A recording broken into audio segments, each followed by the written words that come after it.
सर्वांना नमस्कार। आज आपण या व्हिडिओमध्ये पालक सभेचे इतिवृत्त कशा प्रकारे लिहायचं, त्याचबरोबर शाळा व्यवस्थापन समितीची 2 वर्षांनंतर पुनर्गठन कशा प्रकारे करायचं, याबाबतचा ठराव कसा घालायचा याबाबत आपण माहिती पाहणार आहोत।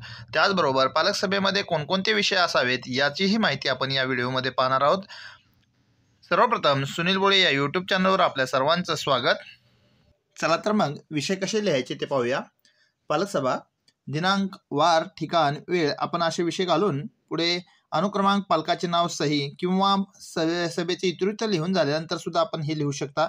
वरील सर्व पालक उपस्थित झाल्यानंतर शाळेचे मुख्याध्यापक श्री सौ यांनी सर्व पालकांचे स्वागत केले आणि विषय पत्रिकेचे वाचन करून चर्चेअंती पुढील ठराव सर्वानुमते मंजूर केले। विषय क्रमांक 1, मागील सभेचे इतिवृत्त वाचून मंजूर करण्याबाबत। ठराव क्रमांक, मागील सभा दिनांक रोजीचे इतिवृत्त वाचून दाखवले असता यावर चर्चा होऊन त्यात कोणताही बदल न सुचवल्याने ते आहे तसे मंजूर करण्यात आले। सूचक, अनुमोदक, ठराव सर्वानुमते मंजूर। यानंतर दुसरा विषय, शाळा व्यवस्थापन समिती अध्यक्ष व सदस्यांचा कार्यकाल संपत असलेबाबत। ठराव क्रमांक, शाळा व्यवस्थापन समितीच्या सर्व समितीचा कार्यकाल सप्टेंबर महिन्यात संपत असल्याचे सभेला सांगितले असता यावर चर्चा होऊन सध्या कार्यरत असलेल्या समितीने काम चांगल्या प्रकारे केल्याने सदर सर्व सदस्यांचा पालकांनी सत्कार करण्यात आला व नवीन समिती गठीत करण्यात यावी असे सर्वानुमते ठरविण्यात आले। सूचक, अनुमोदक, ठराव सर्वानुमते मंजूर। विषय क्रमांक 3, नवीन शाळा व्यवस्थापन समिती गठीत करण्याबाबत। ठराव क्रमांक, नवीन शाळा व्यवस्थापन समितीची रचना कशी करावी याबाबतच्या परिपत्रकाचे वाचन करून चर्चेअंती प्रत्येक प्रवर्गातून तसेच 50% महिला असे प्रत्येक वर्गातून एका पालकाची गरजेनुसार जास्त निवड करण्यात आली। तसेच शिक्षणतज्ज्ञ म्हणून श्री सौ यांची निवड करण्यात आली। शिक्षक सभेतून निवड केलेल्या श्री सौ यांची निवड शिक्षक प्रतिनिधी म्हणून केली। तर ग्रामपंचायतला पत्र देऊन पुढील 2 वर्षासाठी ग्रामपंचायत सदस्याची निवड करण्यास सांगावे असे ठरले। शेवटी निवडलेल्या सदस्यातून चर्चेअंती अध्यक्ष म्हणून श्री सौ यांची तर श्री सौ यांची उपाध्यक्षपदी निवड करण्यात आली। शेवटी निवडलेल्या सदस्यांचे सर्वांनी अभिनंदन सर्वानुमते करण्यात आले। सूचक, अनुमोदक, ठराव सर्वानुमते मंजूर। पुढील विषय, विद्यार्थी पोर्टफोलिओ फाईल तयार करण्याबाबत। ठराव क्रमांक, सर्वप्रथम शिक्षकांनी पोर्टफोलिओ फाईल म्हणजे काय, पोर्टफोलिओ फाईल मध्ये काय काय असते, काय काय ठेवावे लागते याबाबत मार्गदर्शन केले।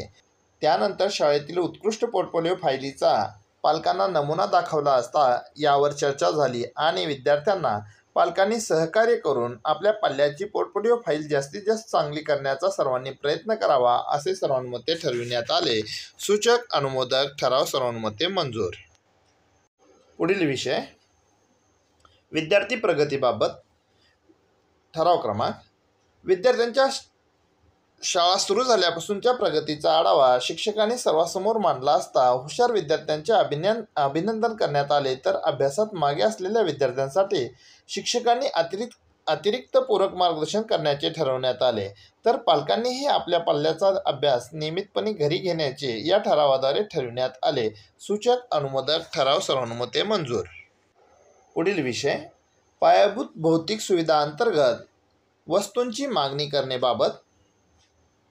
ठराव क्रमांक, विद्यार्थ्यांच्या शैक्षणिक गुणवत्ता वाढीसाठी तसेच सुरक्षिततेच्या दृष्टीने शाळेत पायाभूत भौतिक सुविधा अंतर्गत वस्तूंची गरज असल्याचे मुख्याध्यापकांनी पालक सभेला सांगितले असता यावर चर्चा होऊन यांनी स्वतः अथवा लोकसहभागातून वस्तू मिळवून देण्याचे मान्य केले असता सर्वांनी त्यांचे टाळे वाजवून अभिनंदन ठराव करण्यात आला। सूचक, अनुमोदक, ठराव सर्वानुमते मंजूर।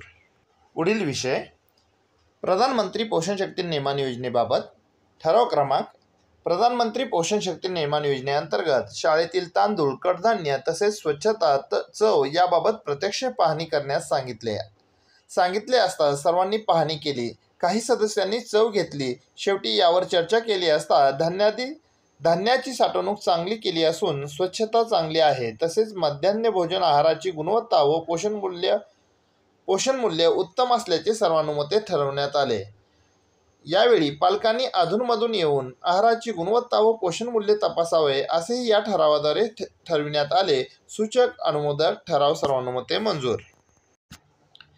पुढील विषय विद्यार्थी सुरक्षिततेच्या संदर्भाने एक महत्त्वाचा विषय असलेला विषय म्हणजे CCTV तपासणी करण्याबाबत ठराव क्रमांक.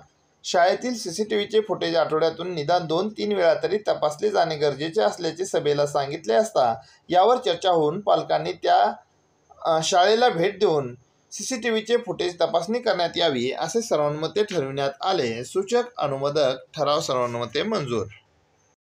पुढील विषय शाळेतील विद्यार्थी शिक्षक शिक्षिका यांचे विचार मत सुरक्षिततेच्या दृष्टीने मांडण्याबाबत ठराव क्रमांक. मुख्याध्यापकांनी शाळेतील विद्यार्थी तसेच शिक्षक शिक्षिका यांना सुरक्षिततेबाबत आपले विचार मते मांडण्यासाठी सांगितले असता यावर चर्चा होऊन विद्यार्थ्यांचे पालक शिक्षक शिक्षिका यांनी आपले मते मांडून शाळेत कुठलाही त्रास होत नसून अनुचित प्रकार घडत नाही असे सर्वानुमते सांगण्यात आले. सूचक अनुमोदक ठराव सर्वानुमते मंजूर. मित्रांनो, माझ्या चॅनलवरील नवनवीन व्हिडिओ पाहण्यासाठी माझे चॅनल सबस्क्राईब करा. व्हिडिओ आवडत असतील तर लाईक करा, शेअर करा. धन्यवाद.